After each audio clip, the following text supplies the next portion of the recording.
Hello everyone. Welcome to another RevGT Rust Learning video blog. Starting today's video, we will be looking into some exercises from Gophercises website. I will add reference to the Gophercises website in the video description below. It is free for you to create an account on that website and go through these exercise descriptions and details and see the actual Golang implementation. That way, perhaps um, you can come up with your own Rust implementation and see if it is better than what I will present in this video. So first of all, we'll start with the CSV file that will be the input for this exercise. So the overall idea of exercise is that we will read a CSV file, ask the questions provided in the CSV file to the user, and then compare how many answers were matching with what we have in the CSV file. So correct answers count and how many questions were asked.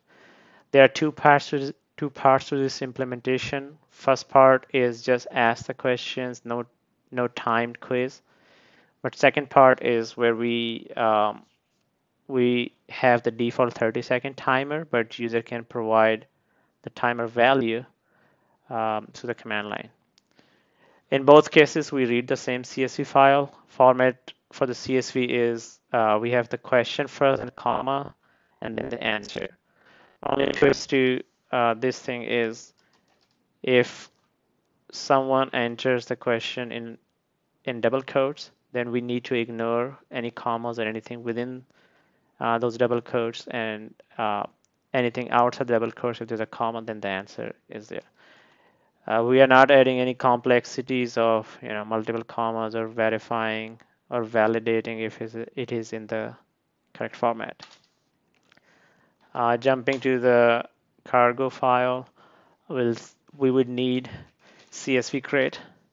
So we'll use this CSV crate to read the CSV file, and it will handle those double quotation requirement as well. We are using Tokyo for the timer part of the implementation. Plus, we'll see why do we need Tokyo when we look at the code.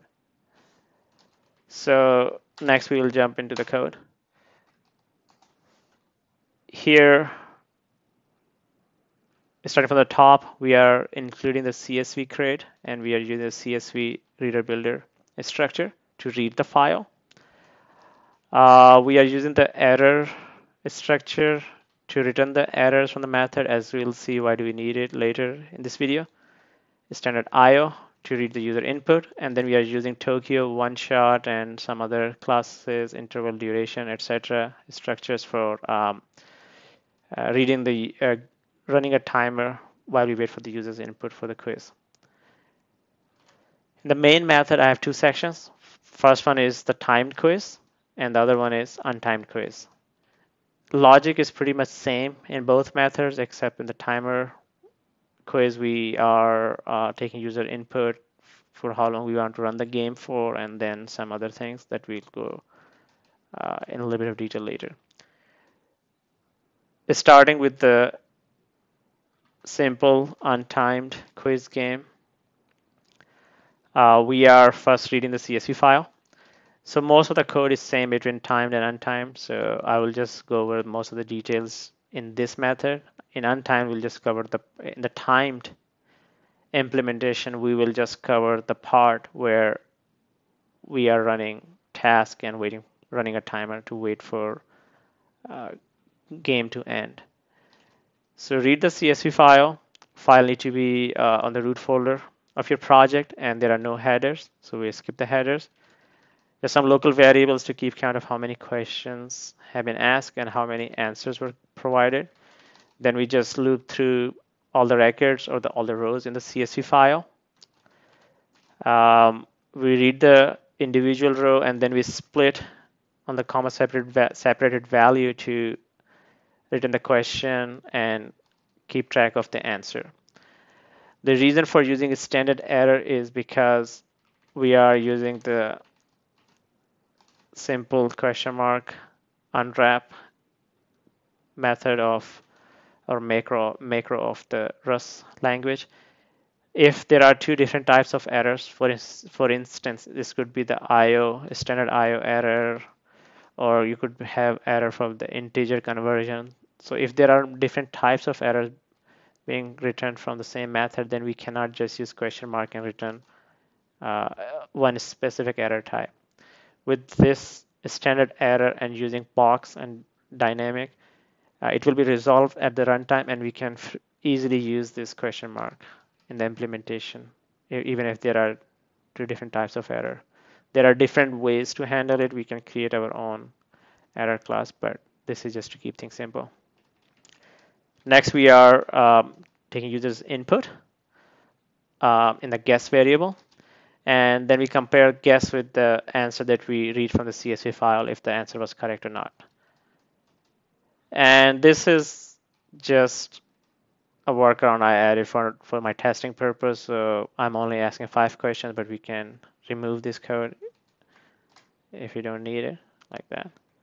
But I will keep it for now. And at the end, we just print how many questions were asked and how many answers were provided correctly. Now quickly jumping over to the timed quiz game. So minor changes, we are taking input of game time in seconds. So how long do you want to run this quiz game? The default is 30 seconds, but if user on the command line provides a different value, so then we will run it for that amount of time. Code is same, so I'll skip that part. Now, one change is that since it is a timed quiz, so we will provide user a message that game is about to start and wait for users input, which is simply just hit enter, and then we'll start the timer and continue from there. We are using the interval at from Tokyo here to create a timer for as many seconds as user has provided. It could be 30 seconds by default. And then on this line number 78, we are saying create the timer from now plus however many seconds. So 5 seconds, 10 or 30 seconds. And then every half a second, we are checking the user if we are running out of the timer or waiting for the user input. That's the same method. We are looping through all the records in the CSV file. And one interesting detail is that we are adding this label here so we can break out of the loop, which we'll see shortly. Then we just get the same user input, compare, and then this is where we have the new code. So we are using the Tokyo channels to pass the value between a separate task that we're creating using Tokyo span. And the reason to create a separate task is that while we are waiting for the user's input, we don't want our program to pause. So if the total time for quiz is 10 seconds, we don't want users to sit on the input line for, let's say, 1 minute. If timer runs out, we want to stop taking any further inputs and end the game. So spawning a separate task makes it easier for us to wait on a separate task for the user's input and keep checking if you're running out of the timer and the game. Here we use the channel, and that's the reason we created channel to pass the input that user has provided in the task to the original task or original thread. So send.send, and we pass the guess value back. Next, we are running an infinite loop, and that was the idea of creating the label on the line where we have the for loop. So next we use the Tokyo select macro, and then we are waiting on the task.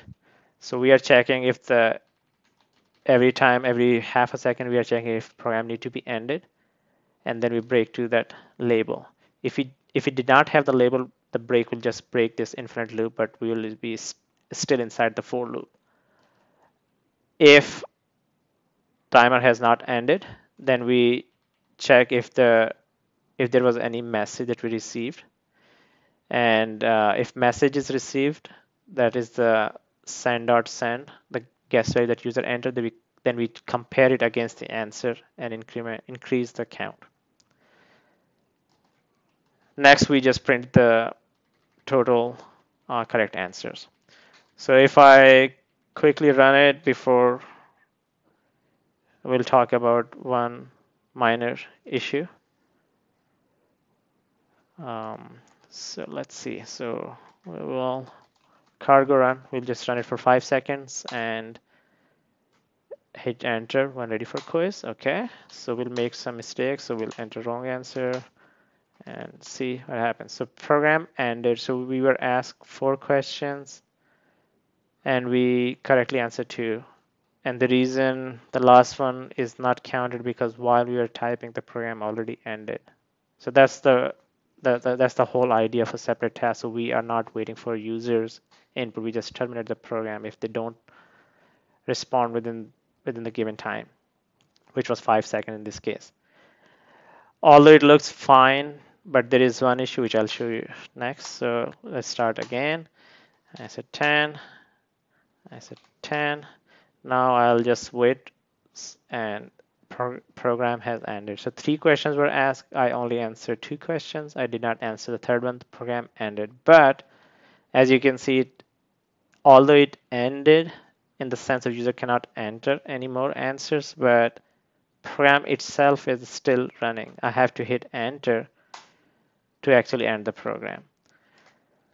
So that seems to be an issue I cannot find a solution for. As per Rust or Tokyo documentation that I looked up, if you are within a task and task is waiting for an external input, then you cannot terminate the task. Although I am calling this task.abort method that is in the documentation, and it works fine only if we are not waiting for standard input or the blocking input on the thread within the task. So the